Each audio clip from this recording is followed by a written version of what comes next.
El ADN, nuestra programación biológica, es aquello que define nuestro ser físico, determina desde antes de nacer nuestra inteligencia y es aquella partitura que indica qué tan guapo o guapa serás. Pero lastimosamente es también esa historia escrita de ti mismo que sin que hayas leído el final de tu cuento ya tiene determinado en tinta todos aquellos males que sufrirás. El día de hoy les voy a hablar de lo que es el descubrimiento de nuestro ADN, CRISPR y la nueva era de la medicina personalizada. Quiero iniciar con una analogía del CRISPR para que podamos entender un poquito de a qué se refiere con este término. Prácticamente el CRISPR es un tipo de edición genética, ¿ok? Imaginemos un caso.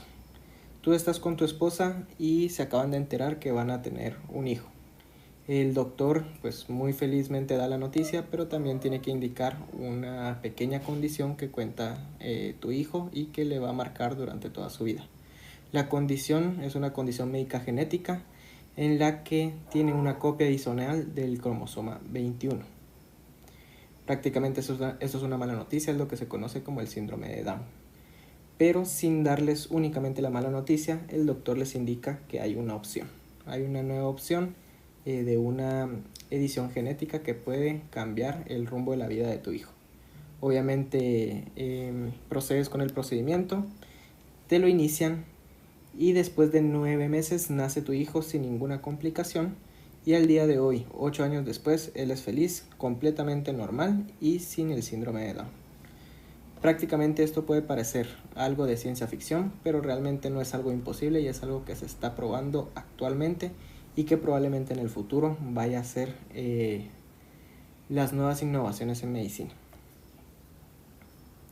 Para iniciar con esto, solo les voy a explicar un poco de lo que es CRISPR con esta pequeña introducción de este video. El día de hoy hablaremos sobre ¿qué es CRISPR-Cas9? Todo comenzó en 1987, cuando unos investigadores se encontraban estudiando la bacteria Streptococcus pyogenes, que se defendía de las infecciones víricas. Estas bacterias tienen unas enzimas que son capaces de distinguir entre el material genético de la bacteria y el de un virus, y una vez hecha la distinción, destruyen el material genético del virus. Años más tarde, después de mapear los genomas de muchas bacterias, se encontró que una zona determinada del genoma de muchos microorganismos, sobre todo arqueas, estaba llena de repeticiones palindrómicas, sin ninguna función aparente. Estas repeticiones de ADN estaban separadas entre sí mediante unas secuencias denominadas espaciadores, que se parecían a las secuencias génicas de los virus. A estas secuencias se las denominaron CRISPR, que traducido al español sería repeticiones palindrómicas cortas agrupadas irregularmente interespaciadas. Muy cerca de este agrupamiento se podían encontrar unos genes que codificaban para un tipo de nucleasas, a los que denominaron los genes Cas, un acrónimo que en español significa Sistema Asociado a CRISPR. Cuando un virus infecta una bacteria, toma el control de la maquinaria celular y para ello interacciona con distintos componentes celulares. Pero las bacterias tienen un sistema de defensa, donde los genes Cas se empiezan a expresar y forman un complejo proteico que los investigadores nombraron Cas9, que pueden transcribir el ADN de las secuencias CRISPR en ARN. Entonces, el material genético del virus puede interaccionar con este complejo. Si ocurre esto, el material genético viral es inactivado y posteriormente degradado. Pero el sistema va más allá. Las proteínas Cas9 son capaces de coger una pequeña parte del ADN viral, modificarlo e integrarlo dentro del conjunto de secuencias CRISPR. De esta forma, si esta bacteria o su descendencia se encuentra con el mismo virus, ahora inactivará de una forma mucho más eficiente el material genético viral, siendo por lo tanto un verdadero sistema inmune de bacterias. Pero, ¿qué aplicaciones tiene CRISPR? ¿Puede mejorar al ser humano? ¿Se pueden editar genes con este sistema?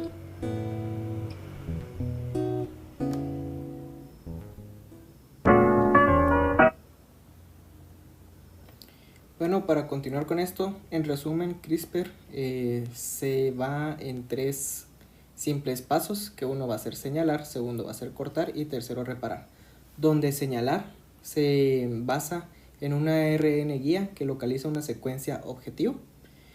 De ahí el cortar, el compuesto Cas9 hace un tajo o un corte preciso en el ADN y en reparar que la célula repara el corte eliminado y es reemplazada a la secuencia.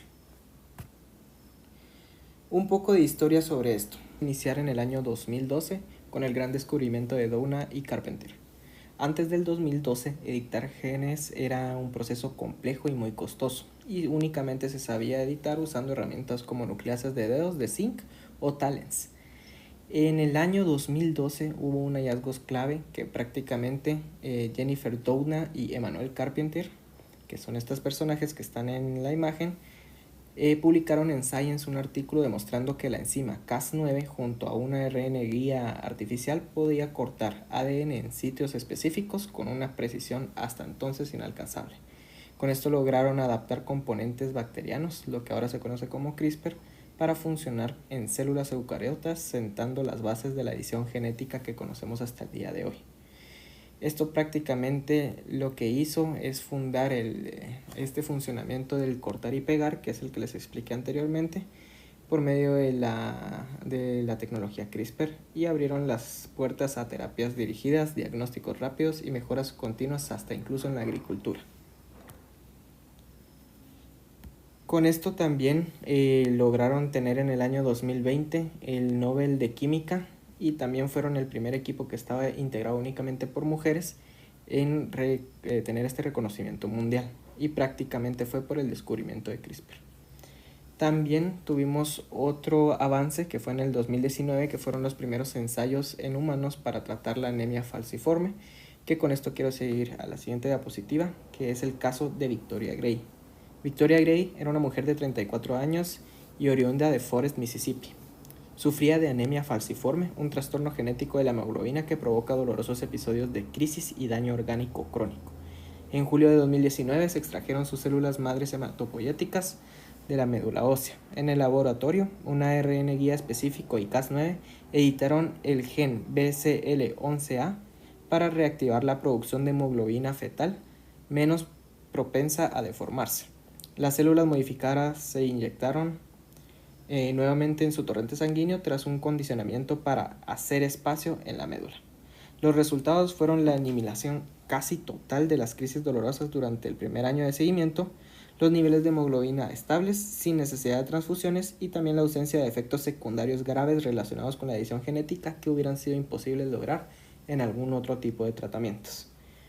Claramente Victoria Gray no es el único caso. En este fue uno de los más influyentes y más importantes porque fueron los primeros en que lograron demostrar la funcionalidad de CRISPR.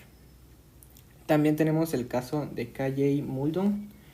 Él era un bebé americano diagnosticado poco después de nacer con una deficiencia del gen CPS1, una enfermedad metabólica que impide eliminar el amoníaco, lo que provoca alucinaciones, pérdidas del conocimiento y amenazaba con la continuidad de su vida.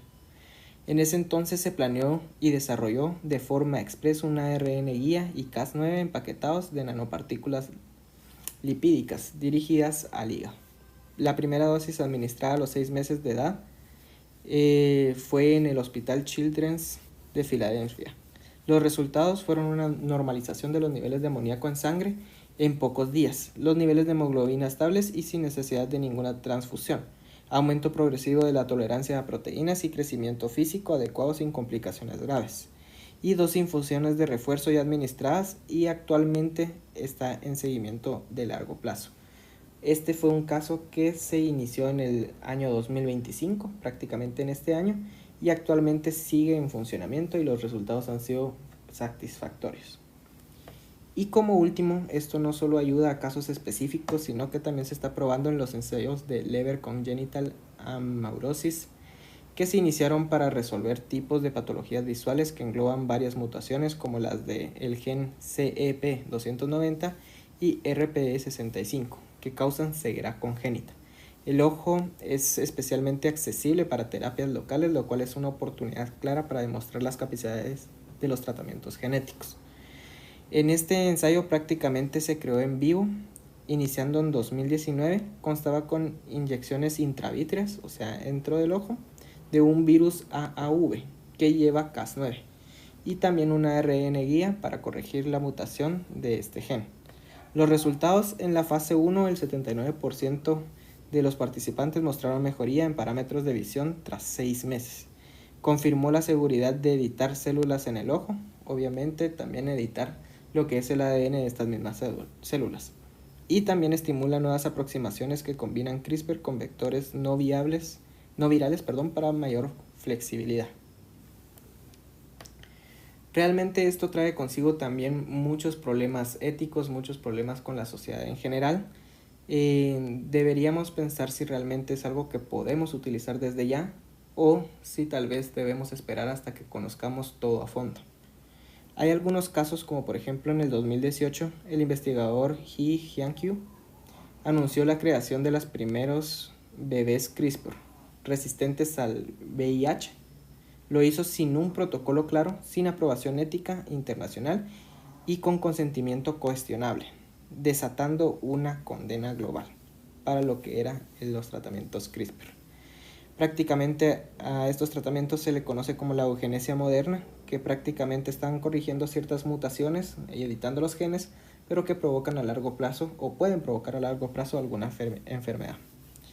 También esto trae consigo ensayos en países o poblaciones con menos regulación, en lo cual pueden aprovecharse de la falta de información de los participantes. Incluso en Guatemala hubo un caso muy conocido hace un tiempo, que es el caso de Tuskegee, en el cual se prácticamente a una comunidad de gente con pocos recursos y con pocos recursos educativos también, prácticamente ensayaron algunos virus y provocó muertes y en general fue una violación a los derechos humanos. Por lo mismo, estas investigaciones traen limitaciones. En general, toda la edición genética tiene limitaciones, como por ejemplo tras el escándalo de los bebés CRISPR, la OMS, Organización Mundial de la Salud, y organismos nacionales reforzaron las normas para la edición germinal, requiriendo comités de ética, registros obligatorios y moratorias en muchos países. Estudios han detectado cortes no deseados en lugares impredecibles del genoma con potencial de mutaciones deleterias o activación de oncogénesis, lo que se refiere a cáncer. Y la OMS cuenta también con limitaciones claras y estrictas, las cuales detienen un poco la investigación, pero también protegen los derechos humanos de las personas en las cuales se tratan con este tipo de tratamientos. ¿Qué es lo que se espera en el futuro con lo que es CRISPR y la edición genética? Basado en la velocidad de desarrollo de las terapias actuales, se proyecta que entre 2030 y 2035 habrá de 15 a 20 terapias CRISPR distintas, estas aprobadas para enfermedades monogénicas, como puede ser la anemia falciforme, beta-talasemia, distrofias musculares, deficiencias metabólicas, entre otros. También se esperan tecnologías CRISPR que con algoritmos de IA diseñen ARNs guía en minutos, que tengan capacidad de predecir efectos colaterales y sugieran estrategias de reparación óptima, lo que puede establecer una identificación de nuevas dianas genéticas para enfermedades complejas como puede ser el cáncer y el Alzheimer.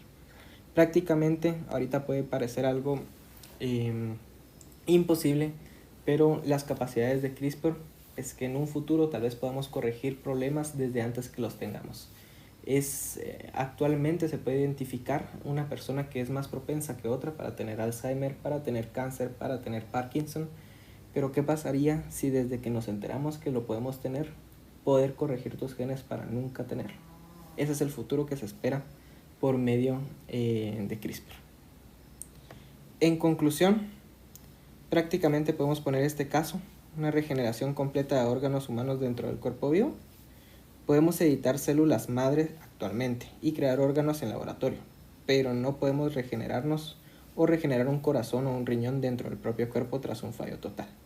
Con CRISPR prácticamente podemos combinarlo epigenéticamente para activar programas de regeneración con edición in situ dentro del mismo cuerpo humano vivo de las células del paciente. Podríamos despertar rutas de supervivencia y crecimiento celular para reconstruir un órgano dañado sin trasplante. Estas son algunas teorías de las capacidades que puede tener CRISPR en el futuro. Ya como último, pues prácticamente como ingenieros siempre estamos a la mano con la tecnología.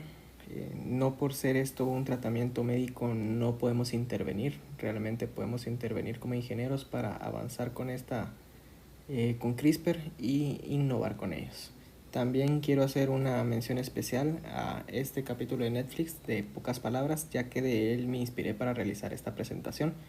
Prácticamente explican el CRISPR, aunque es un poco antiguo, y explica sus inicios y realmente es bastante bueno. Muchas gracias. Vamos a hablar un poco de historia sobre el CRISPR. Vamos a